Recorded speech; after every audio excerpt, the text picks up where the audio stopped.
Fine. But the point is that's the only verse, and it's a decree.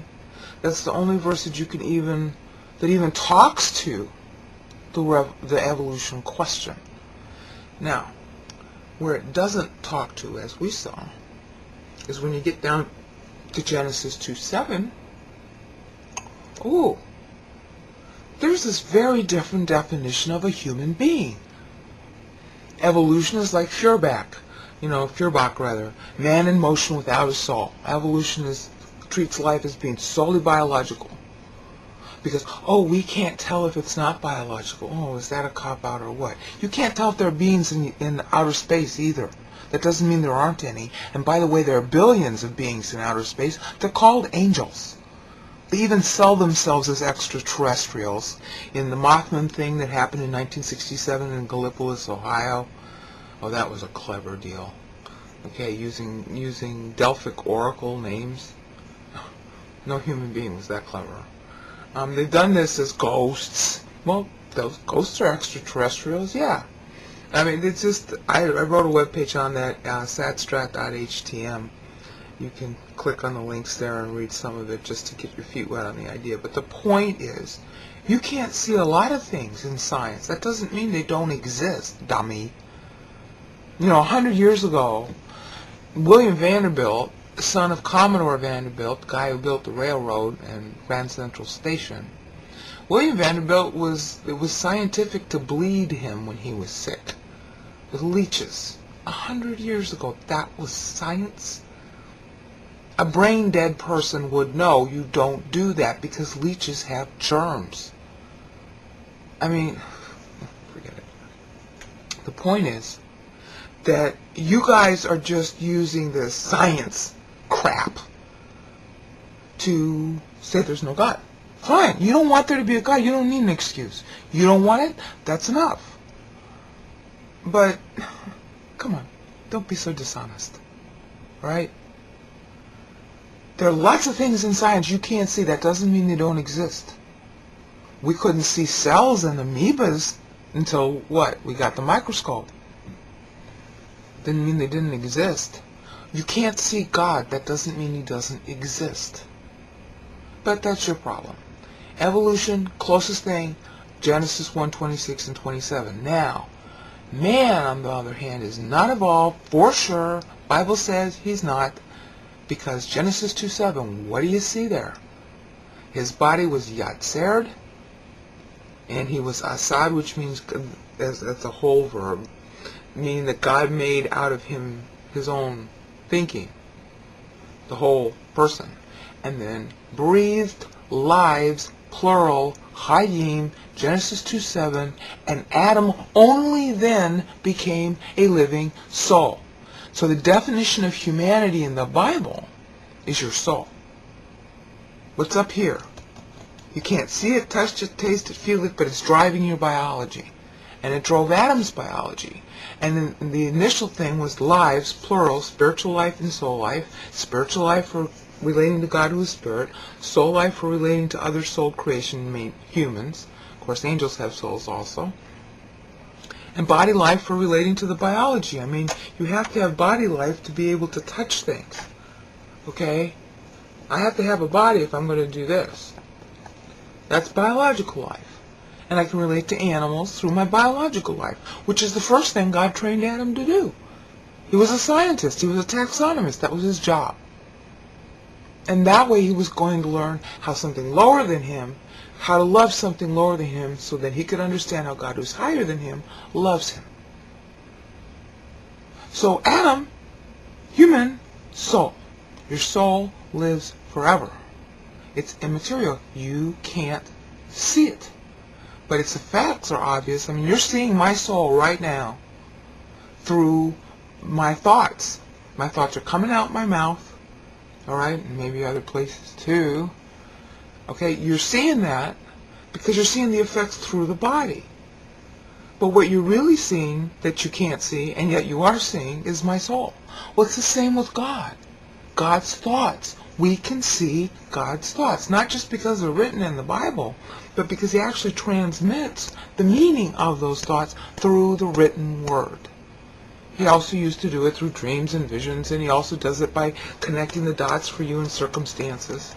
But it's a real, live, 24/7 relationship. And it's all immaterial. So, man can't be evolved, because each soul is personally made by God at birth, because God is sovereign.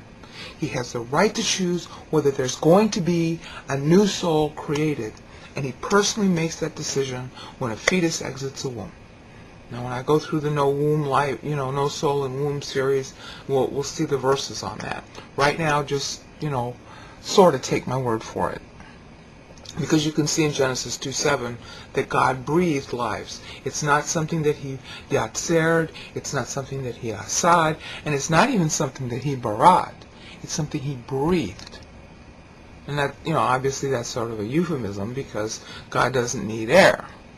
But it's the idea of, you exist. It's just like the Spirit says, light be, in Genesis 1:3, so also God says, and your soul exists. And it's a personal decision he makes himself at every single birth. And if he says, no, I don't want to make a soul with that fetus exiting the womb, then there was never a human being to start with. We're fooled by the biological life, because we think that what we see here is the real person. Oh no, it's just the house. And when I go through Psalm 139, I'll show you, because that psalm is mistranslated. Very badly mistranslated. So that's what we've seen in Genesis 1 and in Genesis 2 thus far. Now we need to skip down to Genesis 3. And in Genesis 3, we're going to spend a little bit of extra time on Genesis 3:15 through 22 as a segue into Genesis 5. Because that's where you're really going to begin to see the timeline that the Bible sets. And I'm going to end up stopping probably with Genesis 5, and then I'm going to go through a couple other passages. I'm not going to go through the timeline. But Genesis 5 does begin a timeline. So Usher did have the right idea that there was a timeline. But and it's a simple mistake to make, he just mistook what was the starting point. In Genesis 3:15 through 22, as we're going to see, the starting point is the fall. That timeline starts at the fall. It doesn't start at initial creation. So, pending you're seeing Genesis 3:15, 22, and Genesis 5, the gut answer about Bible versus Christian versus evolution is as follows. A, you don't know how old the earth is. You can't tell. Everybody's just guessing. And it really could be 6,000 years old. Okay? Adam's fall was 4106 BC, so it's got to be at least 6,000.